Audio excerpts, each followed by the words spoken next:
PEC do voto impresso. PSD, PSDB, DEM e MDB foram os partidos com mais traições. Os 4 partidos orientaram voto não, mas seus filiados deram mais votos sim à proposta.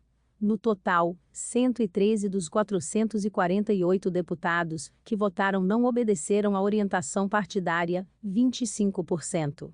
Assisto agora, em Últimas Notícias.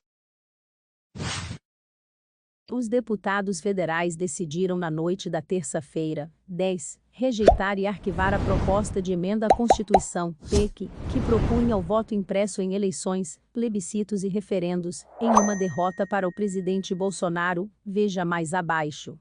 A votação na Câmara ficou marcada por uma grande quantidade de deputados que não obedeceram à orientação dos seus partidos. 113 dos 448 parlamentares que votaram, 25% do total. As siglas com os maiores percentuais de votos contrários à orientação foram PSD, 57%, PV, 50%, PSDB, 47%, DEM, 46% e MDB, 45%. PSD, PSDB, DEM e MDB também foram os únicos partidos a ter mais votos contrários à orientação do partido do que a favor. Outras 9 siglas tiveram votos contrários à orientação. Cidadania, 38% dos filiados. Solidariedade, 36%. PSB, 35%. PL, 27%. Avante, 25%. PDT, 24%. Podemos, 20%. PSL, 11% e Republicanos, 9%. Podemos, PSL e Republicanos foram os únicos partidos que orientaram seus deputados a votarem a favor da PEC do voto impresso. PT, PSOL, PCdoB e Rede não tiveram nenhum voto contrário ao determinado pelo partido. Outros 6 siglas liberaram seus filiados para votar como quisessem. PP, PRUS, PSC, PTB, Novo e Patriota.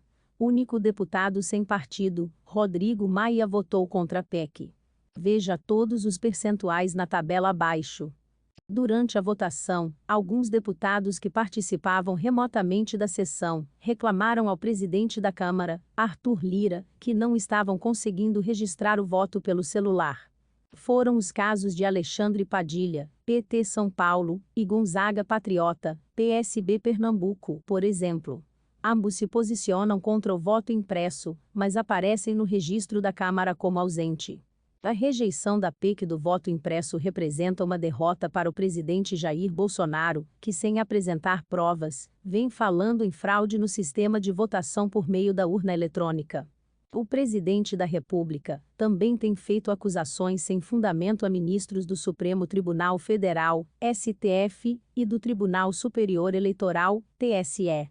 A PEC precisava de no mínimo 308 votos para ser aprovada na Câmara dos Deputados, mas teve o apoio de apenas 229 deputados.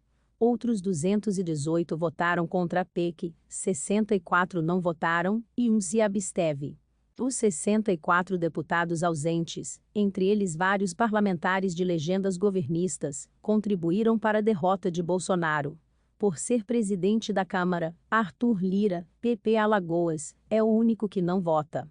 Na terça-feira, 10, o presidente da Câmara repetiu o que tinha dito na sexta-feira, 7, de que Bolsonaro respeitaria a decisão da Câmara e encerraria o assunto. Ele me garantiu que respeitaria o resultado do plenário. Eu confio na palavra do presidente da República ao presidente da Câmara, afirmou Lira. Mas o presidente da República voltou a criticar o TSE nesta quarta, 11, e, sem provas, disse que as eleições de 2022 não serão confiáveis.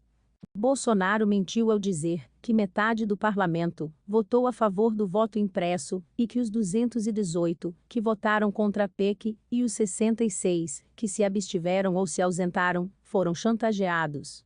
Quero agradecer a metade do parlamento que votou favorável ao voto impresso. Parte da outra metade, que votou contra, entendo que votou chantageada. Uma outra parte que se absteve, dessa parte, não são todos, mas alguns ali também não votaram com medo de retaliação, disse. Os 229 deputados, que votaram a favor da PEC do voto impresso, representam 44% dos 513 congressistas, portanto menos da metade da Câmara, ao contrário do que diz Bolsonaro. Além disso, na prática, quem não vota contribui para derrubar da proposta, já que dificultam a chegada na marca dos 308 votos necessários para aprovar uma PEC, 60% da casa. Se somados os 218 deputados, que se posicionaram contra a proposta, a abstenção e as 64 ausências, 283 dos 513 congressistas, não apoiaram o voto impresso, 54% do total. Se inscreva para acompanhar a cobertura desta e de muitas outras notícias. Veja também essas outras notícias que podem ser do seu interesse.